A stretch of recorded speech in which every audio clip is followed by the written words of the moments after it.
चेयं पज्वासामि मथेन वन्दामि।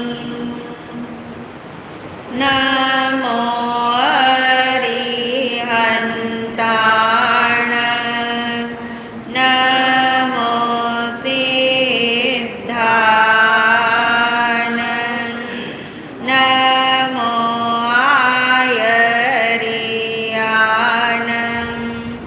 नमो उवस्याण नमो लोए सवसावन एसो पंच नमोकारो सव पावपनासनो मंगलानंच सवेसिं परमं हवै मंगलम् मंगलानंच सवेसिं परमं हवै मंगलम्।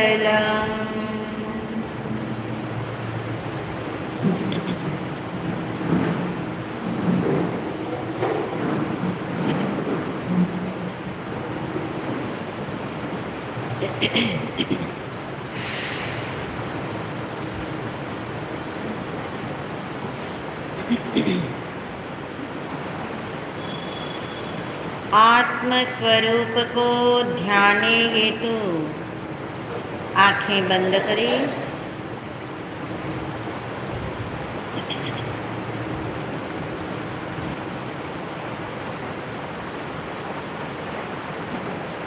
बहुत गहराई में अनुभव करें।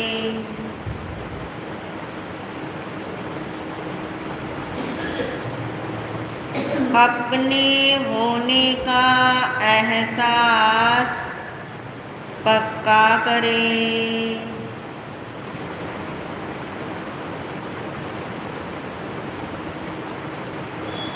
निर्णय पूर्वक महसूस करें।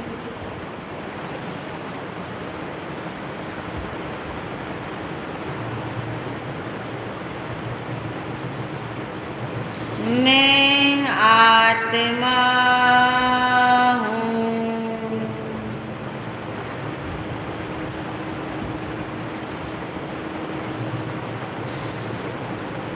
मैं आत्मा ही हूँ।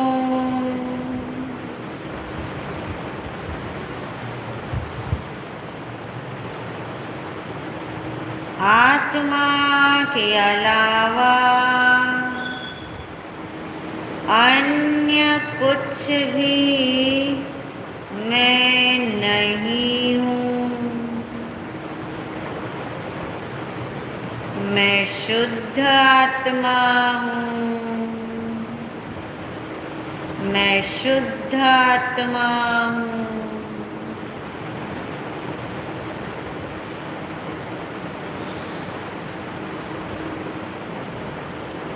मैं आत्मा सदा ही स्वाधीन तत्व हूँ। स्वतंत्र हूँ।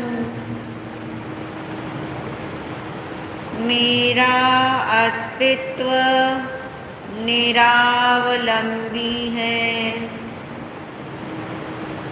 इसलिए मुझे आलंबन की अपेक्षा नहीं है।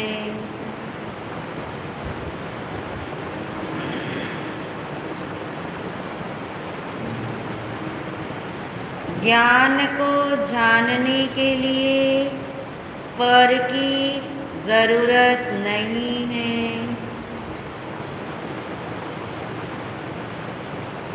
ज्ञान को जानने के लिए इंद्रियों की आवश्यकता नहीं है।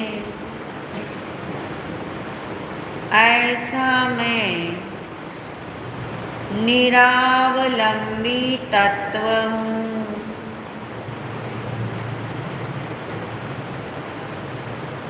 क्योंकि सब कुछ मुझ में ही है।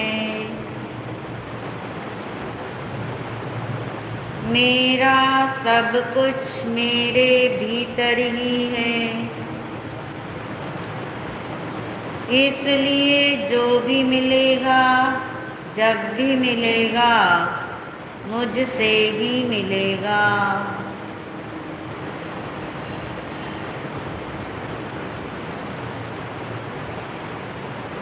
ऐसा मैं स्वाधीन तत्व हूँ। शरीर के रहते हुए भी मैं आत्मा पराधीन नहीं हूँ, क्योंकि मेरा ज्ञान सदा ही मुझे जानता है। शरीर रहे या शरीर ना रहे, ज्ञान का जानना ये कार्य सतत हो रहा है।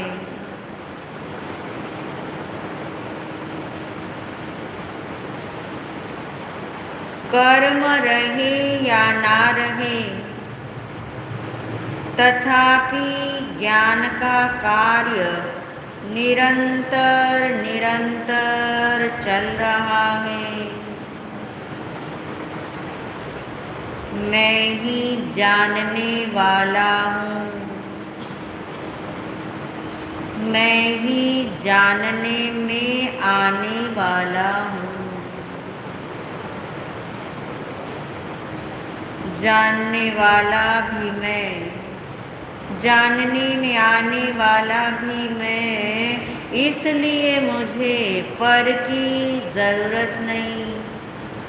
मेरा कार्य बिना याचना के होता है, बिना अपेक्षा के होता है। इसलिए मैं त्रिकाल स्वतंत्र हूँ।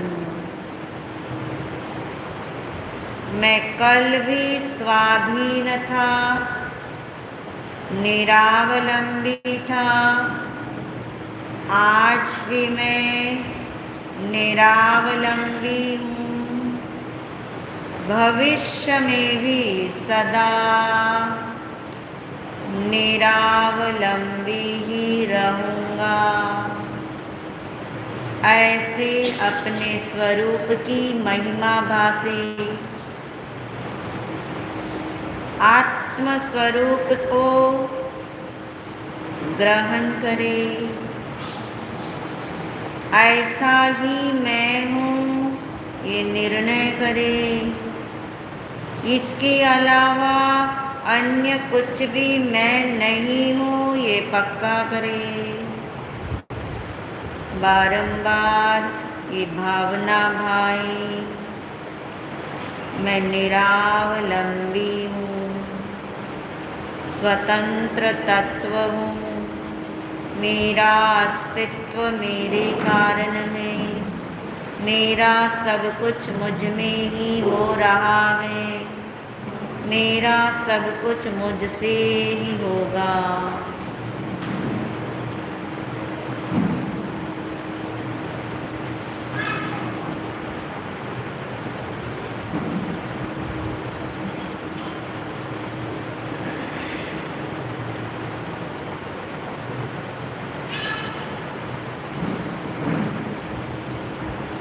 आलम्बन की अपेक्षा नहीं है।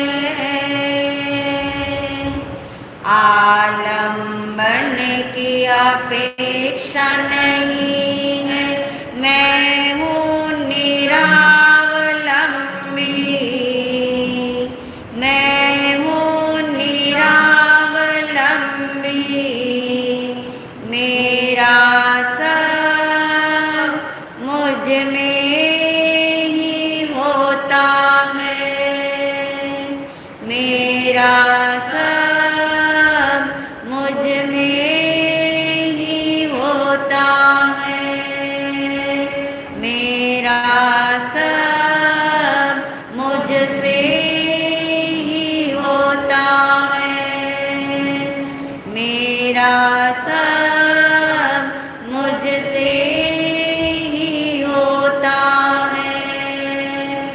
स्वरूप मेरा ऐसा ही है,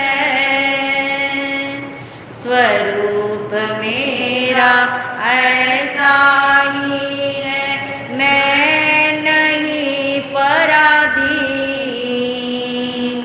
मैं नहीं पराधीन,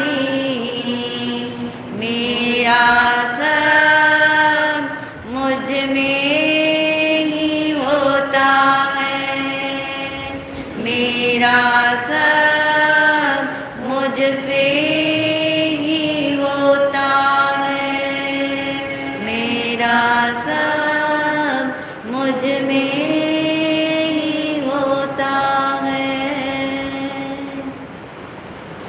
मैं हूँ आत्मा, शुद्ध आत्मा, शुद्ध आत्मा को नमन।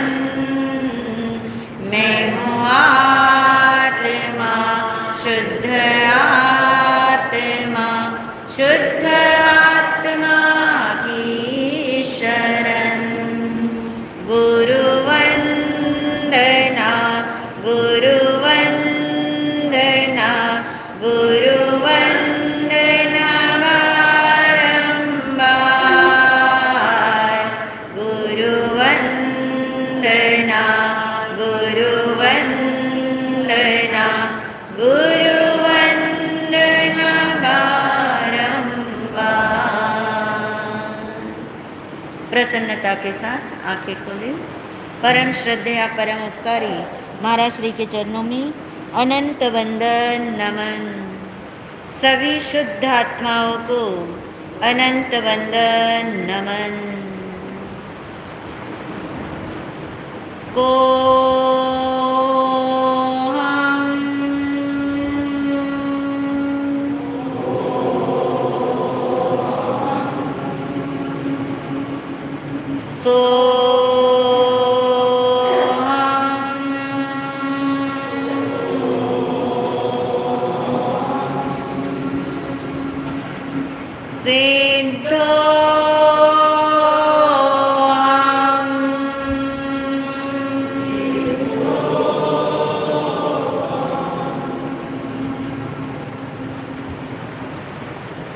मैं सिद्ध भगवान जैसा ही शुद्ध आत्मा हूँ। अपने को शुद्ध आत्मा माने बिना आत्मा का हित संभव नहीं है। और मैं शुद्ध आत्मा हूँ, फिर भी मैं इस संसार में परिभ्रमण क्यों कर रहा हूँ? क्योंकि कर्म का चक्र चल रहा है।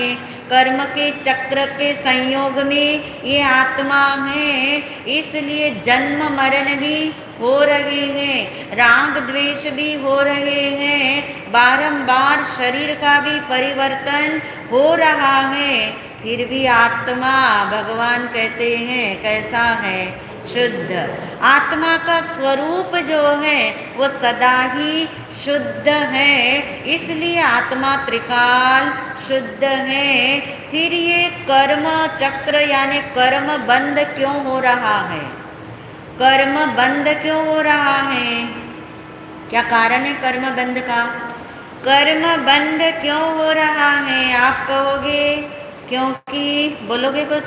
कर्म बंद क्यों हो रहा है? राग द्वेष है, कर्म है, आप कहोगे मिथ्यात्व है, अज्ञान है, यानी कर्म बंद रहे हैं क्योंकि राग द्वेष हो रहे हैं, मिथ्यात्व अभी है, अज्ञान अभी है। तो सोचो ये राग द्वेष मिथ्यात्व या अज्ञान ये किसके कारण से है? किसके कारण से है ये? हाँ, ये स्वरूप से बाहर है, ठीक है, मगर किसके कारण से है ये? क्योंकि हाँ, दृष्टि बाहर, बहुत सुंदर। यानी दृष्टि बाहर का मतलब क्या है? कर्म के उदय से जो कुछ भी हमें मिलता है, आपको लिस्ट मालूम है कर्म के उदय से क्या मिलता है?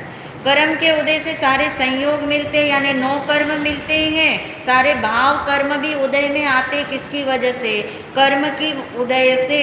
तो कर्म के उदय से जो भी हमें मिलता है, उन संयोग के साथ, उन की भावों के साथ हम जुड़ जाते हैं। दृष्टि का मतलब है अपनापन करना, दृष्टि मतलब एकत्व करना, दृष्टि मतलब जुड़ जाना, दृष्टि मतलब पूरा की पूरा फोकस हमारा उस तरफ लग जाना। तो इसकी वजह से मिथ्या, अज्ञान, राग, द्वेष किसकी वजह से हो रहे हैं? हमारा अपनापन किस में चल रहा है? उदय में, कर्म के उदय से जो कुछ मिला है उसमें अपनापन करते हैं। तो राग द्वेष मिथ्यात्व आदि है, और राग द्वेष मिथ्यात्व कषाय आदि है। इसीलिए क्या हो रहा है? कर्म बंध। फिर से हम इधर से चलते हैं, कर्म चक्र घूम रहा है, क्योंकि कर्म बंध हो रहा है। कर्म बंध हो रहा है क्योंकि राग द्वेष मिथ्यात्व कषाय जो भी शब्द आपको याद हो, इसकी वजह से हो रहा है। फिर आप डीप में जा रहे हो कि ये किसकी वजह से हो रहे? राग द्वेष मिथ्यात्व आदि। तो पता लगा कर्म के उदय में जुड़ने से, यानी संयोग में दृष्टि करने से, अपनापन करने से, और संयोग में दृष्टि, संयोग में अपनापन क्यों हो रहा है? ये मूल बात है। संयोग में दृष्टि या संयोग दृष्टि, संयोग में अपना, यानी कर्म के उदय, उसमें अपनापन क्यों हो रहा है हमारा? क्या वो खींच के ले जा रहे? मुझे मेरा मानो, मैं तुम्हारा हूँ, मुझ में अपनापन करो। किसी भी कर्म के उदय ने, कर्म के उदय यानी जो कुछ कर्म के उदय से मिला, मोहनीय कर्म आपको खींचता है कि हाथ पकड़ पकड़ के कि चलो तुम अपने परिवार से मोह करो। चाहे बेटा संगीता जी का कितनी भी दूर हो, मगर वो आपको खींच खींच के बोल रहा है कि तुम सारा दिन किसे याद करो? मुझे याद करो। ना कोई मोहनीय कर्म आपको कह रहा है, देखिए, और ना कोई मोहनीय कर्म के उदय से या कर्म के उदय से जो कुछ आपको मिला, वो आपको पुकार पुकार के नहीं कहता कि तुम मुझे क्या मानो, मेरा मानो। मगर फिर भी हमारा अपनापन, अपना लगाव, अपना जुड़ाव, अपनी दृष्टि संयोगों में किस कारण से हो रही, वो कारण ढूंढना है। हाँ, क्योंकि दृष्टि अपनी ओर नहीं है, बस एक ही कारण है। अब देखिए, क्वेश्चन हमने क्या शुरू किया था, उसका मूल उत्तर ये आएगा। क्वेश्चन क्या था, याद रखा आपने अभी की अभी? कर्म का बंध क्यों हो रहा है, यहाँ से शुरू हुए थे हम। मैं शुद्ध आत्मा हूँ, कर्म के रहते शुद्ध आत्मा हूँ मैं, ऐसा भगवान ने बोला। और कर्म चक्र चल रहा है, कर्म चक्र चल रहा, इट मीन्स कर्म का बंध हो रहा है। तो हमने यहाँ से प्रश्न उठाया था कि कर्म का बंध क्यों हो रहा है। एक एक स्टेप आप चले तो उत्तर कहाँ मिला? मूल में आत्मदृष्टि नहीं होने से कर्म बंध रहे हैं। से ऐसा उत्तर यदि लेके चलोगे तो ये कर्म आपको बिल्कुल बाधक नहीं बनेंगे। कर्म का उदय आपको कुछ नहीं डिस्टर्ब कर सकता, क्योंकि उसमें डिस्टर्ब करने की ताकत ही नहीं है। वो तो बस होता है, वो रहता है, वो संयोग में है, भले उसमें शक्ति है, उसमें करण वीर्य कहाँ है कि वो जाग करके आपको निमंत्रण दे सके कि नहीं तुम मेरे अंदर लगो, मेरे में फोकस करो, मुझसे लगाव। कर्म नहीं कहता, कर्म का उदय नहीं कहता, फिर भी हमने सारी जिम्मेदारी किसको दे रखी है? अरे भाई, जब तक कर्म है मोक्ष नहीं मिलने वाला, कर्म है तो मोह नहीं छूटता, कर्म है तो हमें संसार रचना पड़ता है, कर्म है तो हमें सब करना पड़ता है। मगर भगवान कहते हैं सबसे पहले तू दृष्टि कहाँ से हटा ले? इन कर्म संयोग आदि से हटा ले। और कब हटेगी? जब तक दृष्टि अपनी तरफ न आए, आत्मदृष्टि न हो। तो कर्म क्यों बंद रखे हैं, उसका मूल उत्तर अब आपके पास तैयार हो गया कि कर्म संयोग दृष्टि से बंद रहे हैं। फिर उसमें राग द्वेष कषाय मिथ्यात्व अज्ञान सब आ गया। अब मूल बात है कि संयोग दृष्टि क्यों हो रही है? क्योंकि आत्म दृष्टि नहीं है, इसलिए क्या हो रही? संयोग दृष्टि। तो आत्म दृष्टि के अभाव में क्या बन रहे हैं? कर्म बन रहे हैं। तो फिर हमें निवारण क्या करना है? कर्म का निवारण नहीं करना। निवारण कहाँ करना है? उपाय कहाँ करना है? अपनी तरफ आने का, आत्मदृष्टि करने का। इसलिए भगवान ने पहले से पहले ये बात करी, माना तू अनंत दुख में है, माना तू अनंत कर्मों से घिरा है, तू कर्म से मुक्ति चाहता है, मगर तुझे पहले ये स्वीकार करना होगा, समझना होगा, मानना होगा कि तू कैसा है, कैसा है।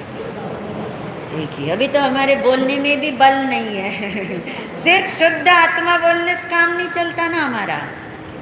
कैसा शुद्ध आत्मा? शुद्ध आत्मा तो सभी है।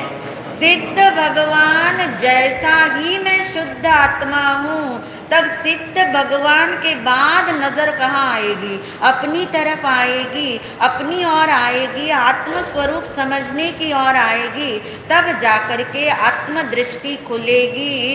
इसलिए जितना भी आपको कर्म के बारे में याद आए, तो आपको अब क्या याद आना चाहिए कि आत्म दृष्टि के अभाव में सब हो रहा है।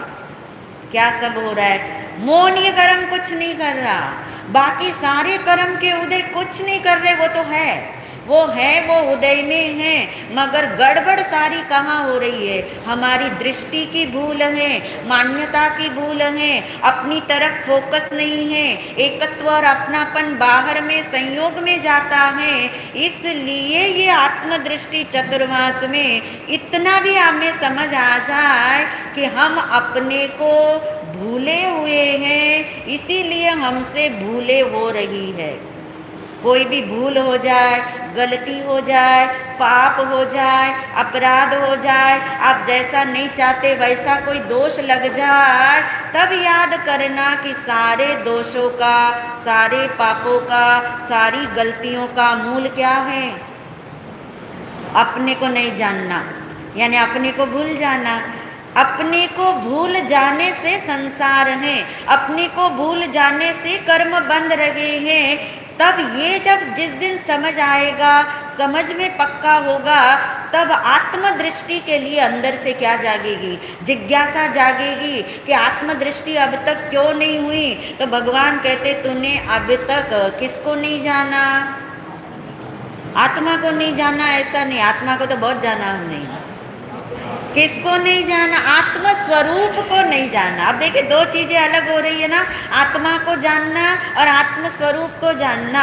आत्मा को जानने में तो सारी चीजें हैं। कौन सी? मैं कर्म वाला आत्मा हूँ, ये भी आत्मा को जानना है। कर्म कैसे मेरी आत्मा के साथ बंध रहे, ये भी आत्मा के बारे में आप जान रहे हो। यानी आत्मा को जानने में तो बहुत सारा विस्तार है, मगर आत्म स्वरूप को जानना, यानी मैं शुद्ध आत्मा हूँ ये जानना।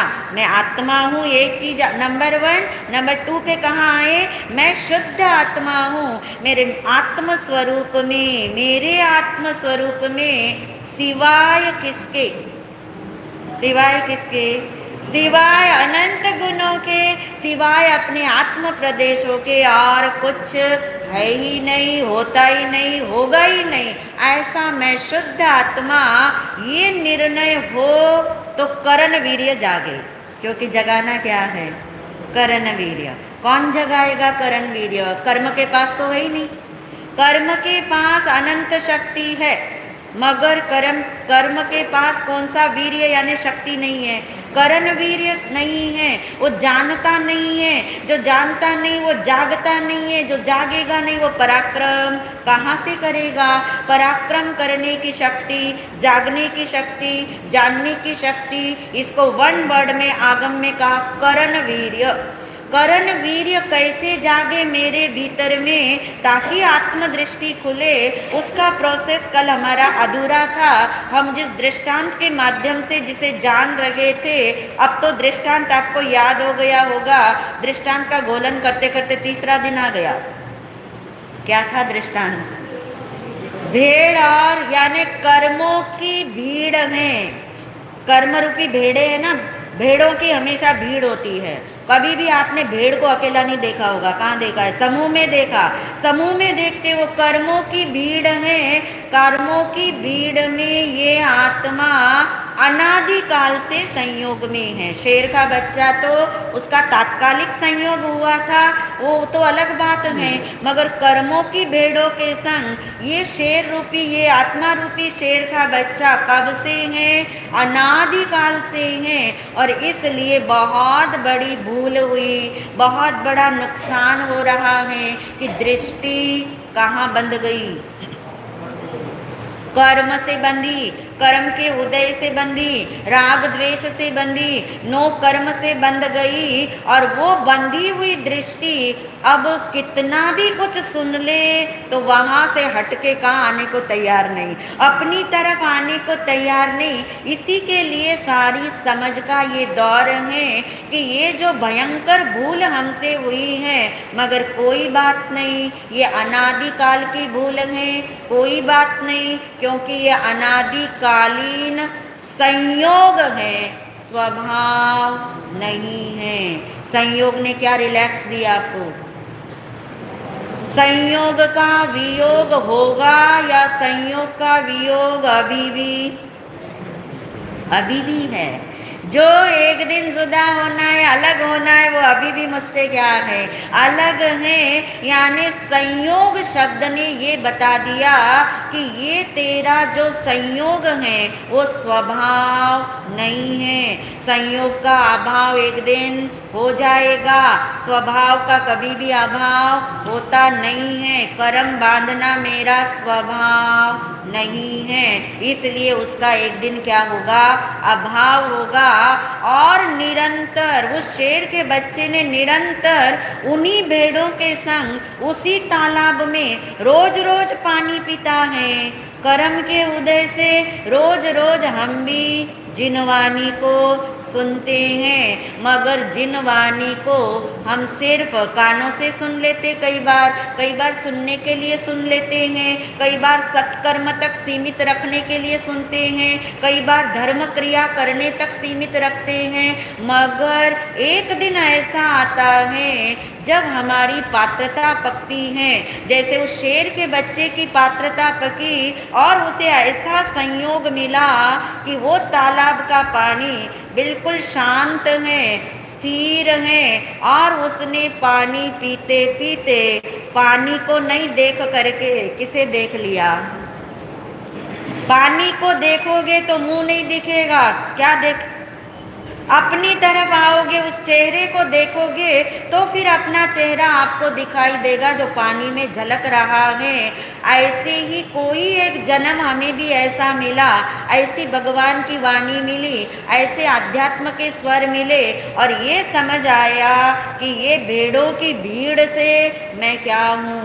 अलग हूँ। मेरी शक्ल यानी मेरा लक्षण अलग है, मेरा स्वरूप अलग है, मेरा कहीं से भी इनके साथ मैच बैठता नहीं, चाहे मैं इनके साथ रहता हूँ। किनके साथ रहते हम? हाँ, सिर्फ परिवार मत समझना, ये परिवार तो आपका कर्म के उदय वाला परिवार है, मगर जो कर्म का परिवार लेके बैठे हैं वो सारे कर्मों की भेड़ों की भीड़ में बैठे हैं। फिर भी एक दिन ये बोध हो जाता है कि ये मैं नहीं हूँ, यानी इसके जैसा मैं नहीं हूँ। मैं इनके साथ हूँ, मैं शरीर के साथ हूँ, मैं कर्म के साथ हूँ, मैं राग द्वेष के साथ हूँ, फिर भी मैं ऐसा नहीं हूँ जैसे ये है। कैसे है ये? शरीर, कर्म, राग द्वेष जड़ है, ये जड़ है, ये चेतन नहीं है। शरीर को जानता नहीं है, इनमें ज्ञान नहीं है, मुझ में ज्ञान है। यानी मैं जानता हूँ कि ये शरीर है, मैं जानता हूँ ये कर्म है, कर्म नहीं जानता कि ये कर्म है। यानी ये अलगाव महसूस हुआ, मगर अभी मैं कौन हूँ उसकी पहचान, उसकी खोज नहीं हुई। और वो खोज होती है जब सिंह गर्जना होती है। क्या है सिंह गर्जना? फिर से दोहरा रहे हम कल की बात सारी। को हम, ये सिंह गर्जना है। जिस दिन ये भाव जागता है कि ये मैं नहीं, बट मैं कौन हूँ, फिर अपनी खोज जिस दिन शुरू होती है, वो सिंह गर्जना से शुरू होती है कि फिर मैं कौन हूँ। और वो सिंह गर्जना ही, भगवान की वाणी ही बता देती है, यदि तू इनके जैसा नहीं है तो तू किसके जैसा है? तू सिद्ध भगवान जैसा है। जैसे भगवान है वैसा ही तू है। ये भी अनंत बार सिंह गर्जना सुनते हैं, मगर अच्छी नहीं लगती। कितने जन्म ऐसे बीत जाते हैं जब ये बात नहीं सुहाती, मगर एक जन्म ऐसा जब ये बात अच्छी लगती। अच्छी का मतलब सच्ची लगती है, जाती हैं, अंदर में फिट हो जाती हैं कि वाकई में जैसा भगवान ने मेरा स्वरूप बताया है ऐसा ही मैं हूँ। ये श्रद्धा जागती है भगवान की वाणी पर। इसका नाम है अच्छा लगना। दूसरा स्टेप हमने कल कवर किया था, क्या था? आकर्षण जागना। अच्छी बात लगने पे भी नींद तो आ ही जाती है, अच्छी बात लगने पर भी संसारी हावी हो जाता है, अच्छी बात लगने पर भी प्रायोरिटी उसे नहीं मिलती। जब टाइम मिले तब सुना जाता है, वरना प्रायोरिटी नहीं मिलती, यानी अभी आकर्षण नहीं जागता। आकर्षण का मतलब है, आप जानते बाहर की दुनिया में भी किसी चीज का आकर्षण जागे तो आपको पता है, चाहे कोई वस्तु हो चाहे कोई व्यक्ति हो, आपको उसका आकर्षण जागे तो फिर क्या होता है? फिर तो सपने में भी वही दिखती है, फिर तो सपने भी उसी के आते हैं, वाणी में भी वही है, सुनने में भी वही है, यानी सब जगह वही वस्तु वही व्यक्ति जचता है, वही अट्रैक्ट करता है, उसी का आकर्षण आता है। तो जिस दिन हमारे भीतर की पात्रता, ये पात्रता है, अंदर की पात्रता ऐसे होने लगे कि अब सिवाय आत्म स्वरूप के, सिवाय आत्मा के और कुछ भी आपको आकर्षित ना करे। हम ये नहीं कह रहे कि आप कुछ भी ना करो, क्या शब्द है, कुछ भी आकर्षित ना करे। कहीं भी चले जाओ तो आकर्षण तो उसी चीज का रहे, फटाफट वो काम निपटाया और अपनी तरफ आने का भाव जागे, यानी आकर्षण दिन रात उसी चीज का रहे और अंदर का स्वर उठे, अंतर्नाद प्रकटे अंदर से कि अब इसके अलावा मुझे और कुछ नहीं सुनना, कुछ नहीं बोलना, कुछ नहीं देखना, कुछ चर्चा नहीं करना, बस ये आत्म स्वरूप ही जचे और वही जचता रहे। इसका नाम आकर्षण है। जैसे बाहर के आकर्षण में और कुछ नहीं दिखता, ऐसे आत्मा का भी आकर्षण जागता है, आत्म स्वरूप का आकर्षण जागता है। तो पहले जितनी चीजें अच्छी लगती थी अब वो बिल्कुल नहीं अच्छी लगती। क्यों नहीं अच्छी लगती? किसके बल पे? उस आत्म स्वरूप के बल पे। अब कहीं मन नहीं लगता, कुछ अच्छा नहीं लगता, यही सार लगता है, यही उपादेय लगता है, यही सबसे सुंदर लगता है, यही सर्वोत्कृष्ट लगता है। इसके अलावा कहीं जी नहीं लगता हो तो समझ लेना ये जो सिंह गर्जना है, ये जो आत्म स्वरूप मुझे अच्छा लगा है, अब उसका मुझे आकर्षण हो रहा है। और तीसरा स्टेप बताया था, किसके लिए बता रहे ये स्टेप हम? करण वीर्य ऐसे जागता है, वरना आत्मा का करण वीर्य अनंत जन्मों से नहीं जागा तो अनंत जन्म तक भी नहीं जागेगा। यदि इन बातों को हम नहीं समझेंगे, नहीं मानेंगे, नहीं स्वीकार करेंगे। तीसरा शब्द था, अब तो याद रख के आए, मैंने कल बोला था आपको। नंबर 1 अच्छा लगना, नंबर 2 आकर्षण जागना, नंबर 3 विश्वास होना। क्योंकि आकर्षण के बाद भी आकर्षण छूट जाते हैं। किसी से आप प्रेम करते हो, प्रेम टूट जाते हैं। किसी वस्तु को आप प्रेम से ग्रहण करते हो, वस्तुएं भी टूट जाती है। यानी आकर्षण छूट सकते हैं, आकर्षण टूट सकते हैं, मगर वो आकर्षण नहीं छूटते जहाँ विश्वास पक्का जम गया। अब ये विश्वास होने लगा, क्या विश्वास होने लगा? वाकई में मैं शुद्ध आत्मा ही हूँ। मात्र शब्द से नहीं, अब अंदर से विश्वास का मतलब श्रद्धान होने लगा कि यही सत्य है, इसी सत्य की मुझे धारणा है, ऐसा ही मैं हूँ। अब मैं बोलते ही और कोई प्रतीति नहीं होती, एक ही विश्वास जागता है। और जब विश्वास होता है तो वो 50-50 नहीं रहता, वो कहाँ जाता है फिर 100% की तरफ जाता है। मगर याद रखिए, विश्वास कभी भी अनायास नहीं होता। अनायास यानी अचानक विश्वास नहीं होता, धीरे धीरे धीरे होता है। धीरे धीरे श्रद्धान जमता है, धीरे धीरे विश्वास बैठता है। एकदम से बैठेगा तो एकदम से टूट जाएगा, क्योंकि वो गड़बड़ में हुआ है, वो तर्क के द्वारा नहीं हुआ, वो प्रज्ञा के द्वारा नहीं हुआ, वो अंदर में रिलेट करके नहीं हुआ, पक्का नहीं हुआ, 100% का नहीं हुआ। इसलिए जिस दिन ये विश्वास हो जाता है, धीरे धीरे ये विश्वास होता है। कौन सा वाला?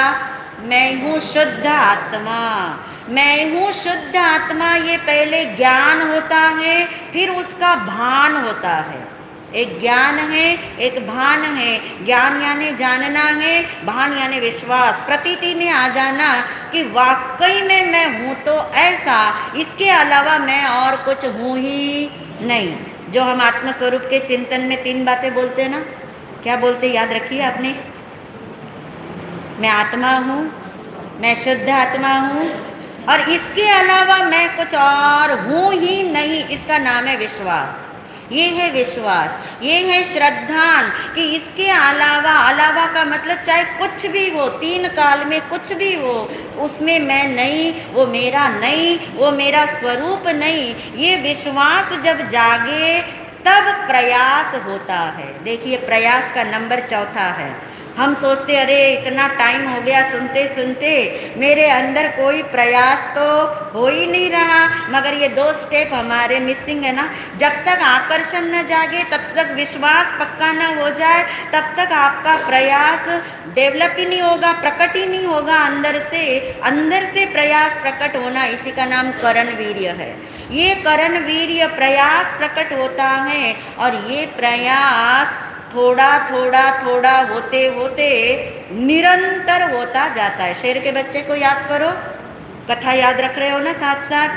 सिंह गर्जना सुनी तो उसे अच्छी लगी, अच्छी लगी, अट्रैक्शन जागा कि अट्रैक्शन जागा तो ऐसा मैं भी कर सकता हूँ, ऐसा मैं भी कर सकता हूँ। तो ट्राई किया, विश्वास हुआ उसे, विश्वास हुआ तो ट्राई किया, ट्राई किया तो एक बार में तो कुछ नहीं हुआ, हुंकार भी नहीं भरी गले में, मगर ट्राई नहीं छोड़ा।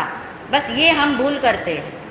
एक बार प्रयास किया, एक बार ध्यान शिविर कर लिया, एक बार आत्म साधना कर लिया, एक बार मैंने साधना, आत्म साधना की शुरुआत कर ली, मगर देखो कुछ तो होता ही नहीं है।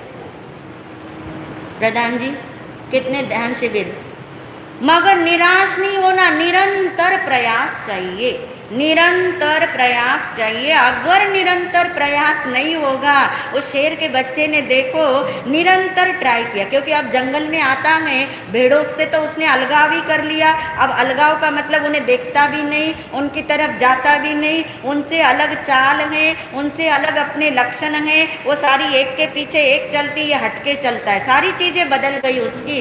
जंग रहता उनके साथ ही है, क्योंकि उसे पता नहीं मेरा ठिकाना कहाँ है, उसे अपनी पहचान नहीं, उसे कोई बताने वाला नहीं कि तू शेर है।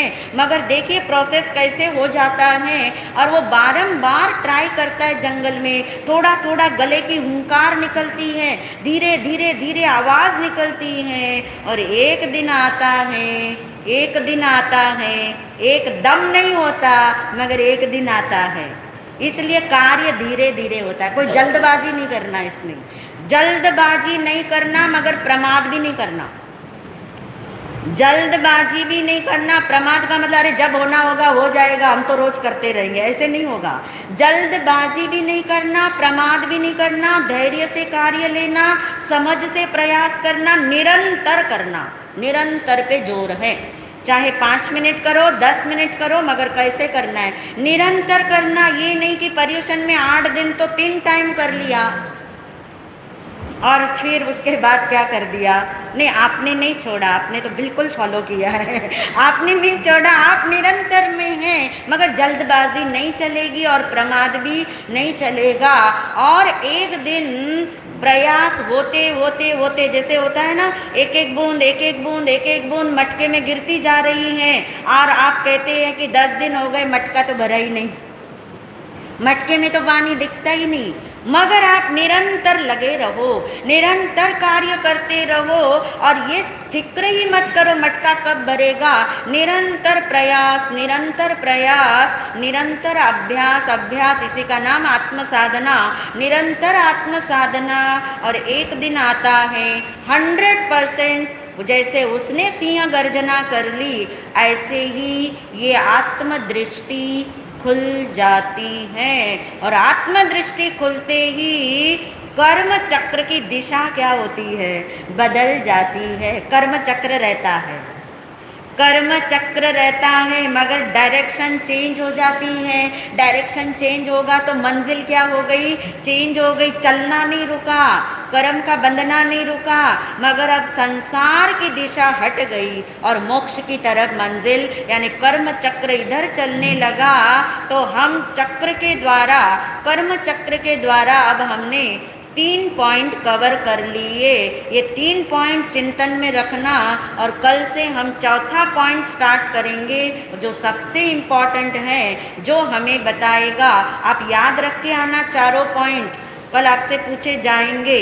अब तो मैं आपको पहले से बताने लगी हूँ, मगर मुझे अब पहले से बताना नहीं है, आगे से आपने खुद से याद रखना है, ताकि सबकी आत्मदृष्टि खुले। इन्हीं भावों के साथ